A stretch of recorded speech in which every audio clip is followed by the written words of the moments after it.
Hello बच्चों, स्वागत है आप सभी लोगों का एम फॉर मैथ्स में। आज हम एक्स प्रश्नावली 4.3 स्टार्ट करेंगे और एक बहुत इंपॉर्टेंट विधि, पूर्ण वर्ग बनाने वाली विधि, पूर्ण वर्ग बनाने वाली विधि हल करेंगे। ठीक है, पूर्ण वर्ग मतलब जो समीकरण दिया है उसको पूर्ण वर्ग में बदलेंगे।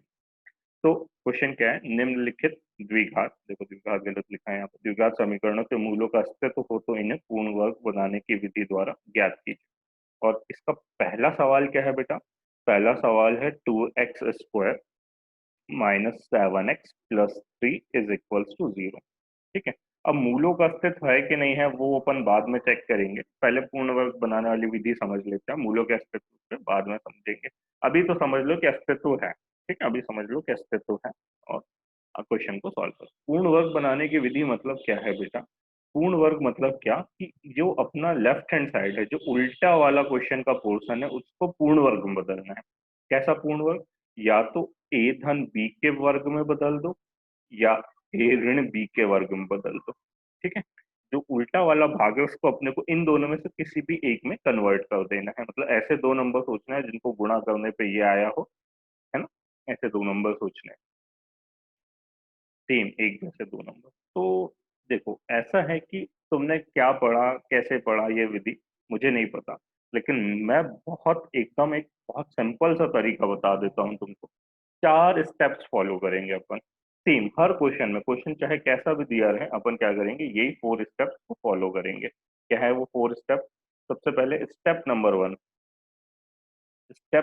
1, दिए गए समीकरण को, दिए गए समीकरण को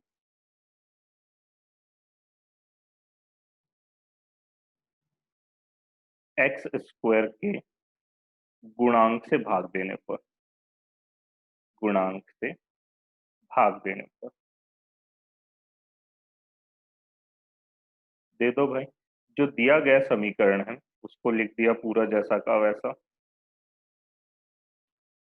अब x² का गुणांक क्या है? 2, तो पूरे समीकरण को 2 से भाग दे दिया, मतलब हर पद को 2 से भाग दे दिया। ठीक है, 2 से 2 कट गया और कुछ कटा क्या? नहीं, तो बचा क्या? x² - 7x/2 धन 3/2, 0 को 2 से भाग दिया तो 0। ये हो गया पहला पद। अगर देखो समीकरण ऐसा होता अपना, अगर समीकरण ऐसा होता तो x² को गुणांक क्या होता? 1, और 1 से भाग देने की जरूरत नहीं है बेटा। मतलब अगर सिर्फ x² वो दिख जाए सवाल में तो पहले स्टेप को हटा देंगे, पहले स्टेप करने की जरूरत नहीं पड़ेगी क्योंकि 1 से भाग देने की जरूरत नहीं। ये हो गई अपनी स्टेप नंबर 1। अब देखो स्टेप नंबर 2, समीकरण से अचर पद को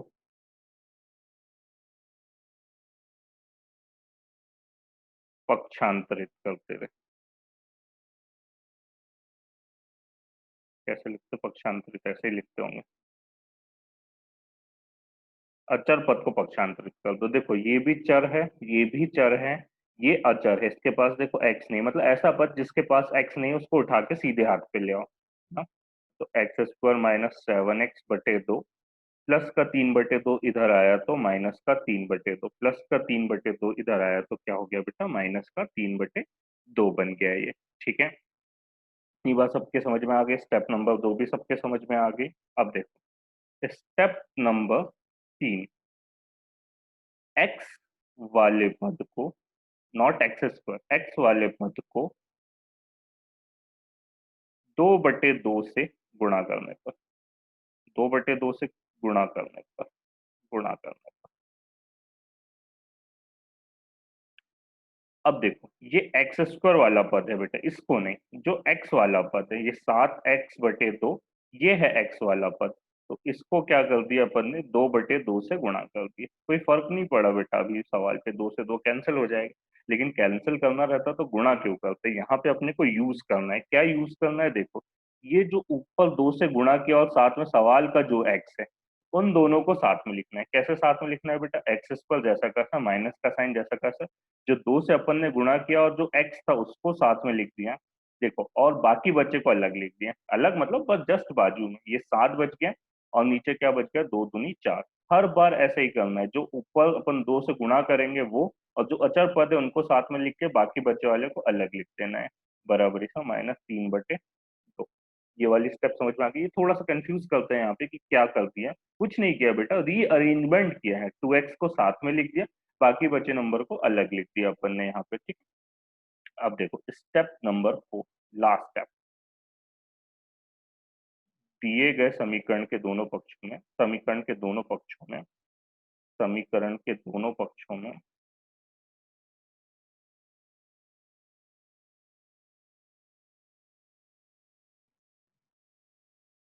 क्या जोड़ेंगे बेटा, जोड़ना है दोनों पक्षों में 7/4 का वर्ग जोड़ने पर। क्या हर बार 7/4 का वर्ग जोड़ेंगे? नहीं, ध्यान से समझ। समीकरण के दोनों पक्षों में ये 2x के अलावा जो भी नंबर बचेगा, देखो अभी 7/4 बचा है 2x के अलावा, इसलिए 7/4 का वर्ग जोड़ रहे हैं दोनों पक्षों में। कभी 1/4 बचेगा, कभी 3/3 बचेगा, कभी 7 कुछ भी बचा, जो भी 2x के अलावा नंबर बचेगा उसका वर्ग करके क्या कर देंगे बेटा, दोनों पक्षों में जोड़ देंगे। तो जोड़ दो, x² माइनस 2x 7/4, 7/4 पहले से था, जोड़ना है इसलिए प्लस का चिन्ह लगाएं। क्या जोड़ना है बेटा, 7/4 का वर्ग जोड़ना है। और इधर ऋण 3/2 पहले से था, क्या जोड़ना है बेटा, 7/4 का वर्ग जोड़ना है, ठीक है। तो ये जोड़ दिया दोनों पक्षों में। अब यहाँ देखो, इधर साइड देखो, बड़े आसानी से समझने की कोशिश करना। ये देखो, ये a² जैसा दिख रहा है, ये ऋण 2, ये ए, और ये बी जैसा दिख रहा है, ऋण 2ab।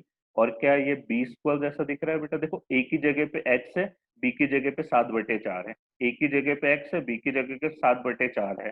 तो इसको क्या लिख सकता हूँ, a-b का होल स्क्वायर, ठीक है, लिख सकता हूँ कि। और इसका एक शॉर्टकट बता देता हूँ, ये 4 स्टेप फॉलो करने के बाद सीधे आगे कैलकुलेशन में ए धन बी और a-b इन दोनों में से कोई सूत्र लगेगा। ये वाला सूत्र लग सकता है ऊपर वाला, या ये नीचे वाला, इन दोनों में से कोई सूत्र लगेगा हमेशा। अब कैसे पता चलेगा कौन सा लग रहा है? तो देखो, अगर टू के सामने ऋण का चिन्ह है तो ऋण वाला सूत्र लगेगा, अगर टू के सामने धन का चिन्ह रहेगा तो धन वाला। अभी ऋण है, हो सकता है कभी धन आ जाए क्वेश्चन में, तो धन आ जाए तो टू के सामने अगर धन आ जाए तो धन वाली आइडेंटिटी लगेगी, ऋण आ जाए तो ऋण वाली आइडेंटिटी लगेगी। अब देखो ए का वैल्यू क्या होगा, ए का वैल्यू अचर होगा, जो अचर है। अगर क्वेश्चन में y है तो a का वैल्यू y होगा, अगर क्वेश्चन में z है तो a का वैल्यू z होगा। बीच में दो के सामने देखा ऋण का चिन्ह है तो ऋण का चिन्ह लगा दिया। और b का वैल्यू क्या होगा बेटा, जिसका वर्ग करके, जो नंबर का वर्ग करके जोड़ रहा है वाला नंबर होगा। तो b का वैल्यू क्या होगा, 7/4, और यहाँ लग जाएगा होल स्क्वायर। मतलब ये बन गई आइडेंटिटी अपनी x माइनस 7/4 की। और इधर 3/2 पहले से, 7 का वर्ग किया तो 49, और 4 का वर्ग किया तो 16। अब देखो इधर साइड हो जाएगा कैलकुलेशन, इधर साइड पे हो जाएगा कैलकुलेशन। x माइनस 7/4 का वर्ग पहले से है, माइनस, और सॉरी, 2 और 16 का लघुत्तम लिया तो 16 आया, 2 के पहाड़े में 16 8 बार में आता है, 8 का गुणा 3 में किया तो 24, 16 के पहाड़े में 16 एक बार में आता है, 1 का गुणा 49 में किया तो 49, 49 में से 24 गया तो कितना बचा, 25/16। इधर क्या था बेटा, x माइनस 7/4 की घात 2। अब देखो इधर का वर्ग हटाना है तो क्या कर दिया, दोनों साइड वर्गमूल ले लिया, लिख नहीं रहा, दोनों पक्षों का वर्गमूल लेने पर लिख लेना आप लोग। और इधर भी क्या हो जाएगा, 25/16। अब देखो ये वर्ग से बाहर आ जाएगा तो x ऋण 7/4 आ जाएगा। और जब ये रूट से बाहर आएगा तो 5/4 आएगा, लेकिन करनी से बाहर आके प्लस माइनस का साइन लग जाएगा। इधर वर्ग था इसलिए नहीं लगा, इधर अलग से लिखा इसलिए लगा दिया बेटा। प्लस माइनस का इधर भी एक साइड लगाना है, दोनों साइड लगाने की जरूरत नहीं। अब देखो ये 7/4 को इधर पक्षांतरित कर देते क्योंकि x का मान निकालना है, तो प्लस माइनस 5/4, और माइनस का 7/4 इधर आ गया तो प्लस का 7/4। अब देखो ये 5 के सामने दो चिन्ह है, धन और ऋण के, तो एक बार क्या ले लेते हैं, धन चिन्ह लेने पर, धन चिन्ह लेने पर ले लो धन चिन्ह। तो x बराबर इसे 5 के सामने धन का चिन्ह ले लिया, धन लिखने की जरूरत नहीं, लेकिन चलो समझने के लिए लिख लेता हूँ। तो ये धन का 5/4 और ये धन का 7/4। देखो आधार समान है तो अंश सीधे सीधे जुड़ जाएंगे, हर समान है तो अंश सीधे सीधे जुड़ जाएंगे। तो 7×5 कितना हो गया, 12, 4 से 12 कितनी बार कट गया, 3 बार, तो x का मान कितना आ गया, 3। एक बार ऋण चिन्ह ले लो, ऋण चिन्ह लेने पर लो ऋण चिन्ह, तो x बराबर इसे ऋण का 5/4 ले लिया, क्योंकि 5 के पास धन ऋण का चिन्ह है, 7 के पास नहीं, 7 के पास तो सिर्फ धन का चिन्ह है।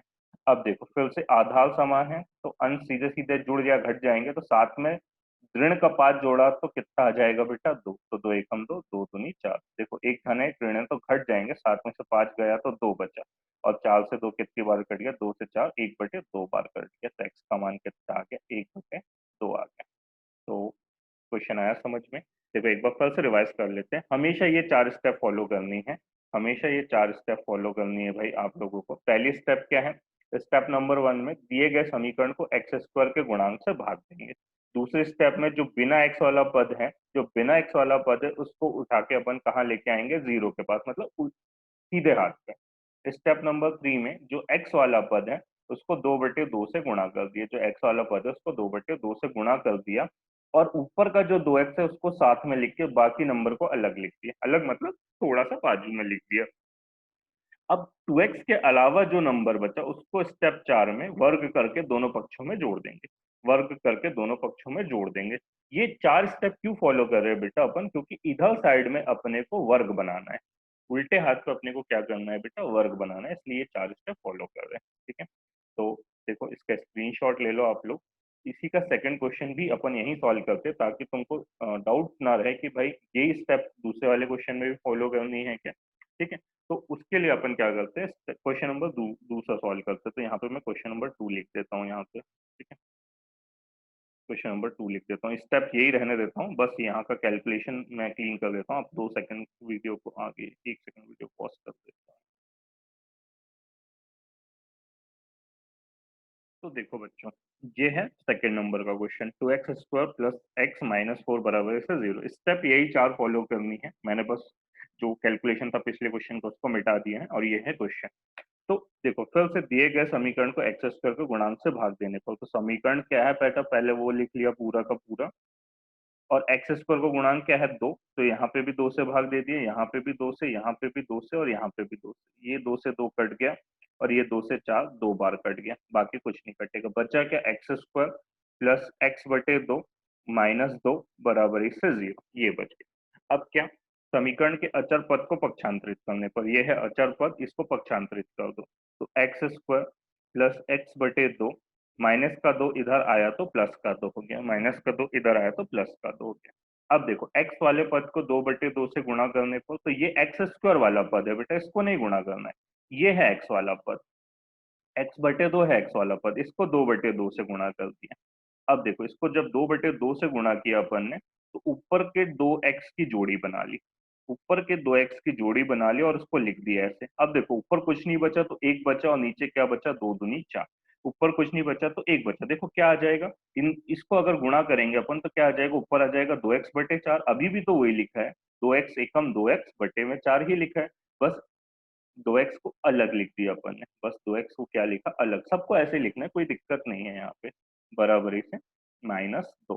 ठीक है, ये आ गई अपनी स्टेप नंबर 3। अब देखो समीकरण के दोनों पक्षों में क्या जोड़ेंगे बेटा, 7/4 नहीं जोड़ेंगे, क्या जोड़ेंगे, जो 2x के अलावा नंबर बचा, 2x के अलावा क्या नंबर बचा बेटा, 1/4, तो दोनों पक्षों में 1/4 का वर्ग जोड़ देंगे। क्या जोड़ देंगे, दोनों पक्षों में 1 बटे, जो भी 2x के अलावा नंबर बचेगा उसका वर्ग दोनों पक्षों में जोड़ देंगे। तो x² धन 2x 1/4 जैसा का वैसा लिखा, जोड़ना है इसलिए प्लस का साइन, क्या जोड़ना है, 1/4 का वर्ग इधर भी, और -2 में भी क्या जोड़ना है, सॉरी -2 नहीं है ये, सॉरी +2 है, ये +2 है ना, अभी -2 लिखता तो गलत आ जाता, +2 क्या जोड़ना है, 1/4 का वर्ग जोड़ना है। ठीक, अब देखो इधर बन जाएगी हमेशा आइडेंटिटी। अब कैसे पता चलेगा a प्लस बी की बन रही है कि a माइनस बी की, तो a की जगह पे तो जो चर है वो रहेगा। अब देखो बीच में प्लस का साइन आएगा कि माइनस का, अगर 2 के सामने प्लस का चिन्ह है तो प्लस का आएगा बेटा, अगर 2 के सामने ऋण का है तो ऋण का आएगा, और हमेशा यही दो आइडेंटिटी बनेगी, a माइनस बी का होल स्क्वायर वाली और a प्लस बी का होल स्क्वायर वाली, हमेशा अगर आप ये 4 स्टेप सही से फॉलो करते हो तो यही दो आइडेंटिटी बनेगी। ठीक, कंफ्यूज नहीं होना है। और b की जगह क्या रहेगा, जिसका वर्ग करके जोड़ा है वाला नंबर, 1/4 का वर्ग करके जोड़ा है इसलिए वाला नंबर, 2 के बटे में कुछ नहीं है तो 1, 1 का वर्ग 1 और 4 का वर्ग 16, x धन 1/4 का वर्ग, 1 और 16 का लघुत्तम लिया तो 16 आ गया, एक के पहाड़े में 16 16 बार में आता है, तो 16 का गुणा 2 में किया तो 32। 16 के पहाड़े में 16 एक बार में आता है, एक का गुणा एक में किया तो एक। तो क्या मिल गया अपने को, एक्स धन 1/4 का वर्ग बराबरी से 33/16। दोनों पक्षों का वर्गमूल ले लो। क्यों लेना है वर्गमूल, क्योंकि इधर साइड से वर्ग हटाना है, एक्स का मान निकालना है। दोनों पक्षों का वर्गमूल लेने पर, वर्गमूल लेने पर ले लो। तो इधर भी अंडर रूट में एक्स धन 1/4 का वर्ग लिख दिया, और इधर भी अंडर रूट में 33/16 लिख दिया। ये वर्ग से बाहर निकला तो, वर्गमूल से बाहर निकला तो x/4 आ गया, घात हट गई। करनी 33 तो रूट से बाहर नहीं निकल सकता, तो जैसा का वैसा रहा, 16 निकल गया तो प्लस 4 आ गया। अब रूट से बाहर निकाले इसलिए प्लस माइनस का चिन्ह लगा दिया। अब ये 1/4 को इधर पक्षांतरित कर देते, तो प्लस माइनस करनी 33/4 पहले से है, प्लस का 1/4 इधर आया तो माइनस का 1/4। ये जो 1/4 है इसको पक्षांतरित कर दिया। अब देखो फिर से दो चिन्ह है 33 के सामने, तो एक बार धन चिन्ह ले लो। चिन्ह लेने पर लो धन चिन्ह, तो क्या आ जाएगा बेटा, x बराबरी से धन का 33 करनी के अंदर बटे 4, ऋण 1/4। आधार समान है तो ऊपर के नंबर सीधे घट जाएंगे, तो अंडर रूट 33 माइनस 1/4 आ गया। ये आ गया x का एक मान। अब देखो ऋण चिन्ह ले लेते हैं। ऋण चिन्ह लेने पर लो ऋण चिन्ह, तो x बराबरी से ऋण का अंडर रूट 33/4 माइनस 1/4। फिर से आधार समान है, तो अंश को सीधे सीधे जोड़ या घटा दो, तो -33 में -1 कर दिए। घट नहीं सकते, करनी में से सिंपल नंबर नहीं घट सकता। तो ये आ गया अपना दूसरा आंसर, ये आ गए एक्स के आंसर। तो मुझे ऐसा लगता है कि पूर्ण वर्ग बनाने की विधि आप लोगों को समझ में आई होगी। समझ में आई है तो वीडियो को लाइक कर दो, और आगे के वीडियोस देखने के लिए चैनल को सब्सक्राइब भी कर सकते हो। एज यू विश, अगर अच्छा लगे तो सब्सक्राइब कर दो। चलो मिलते हैं अगले क्वेश्चन में।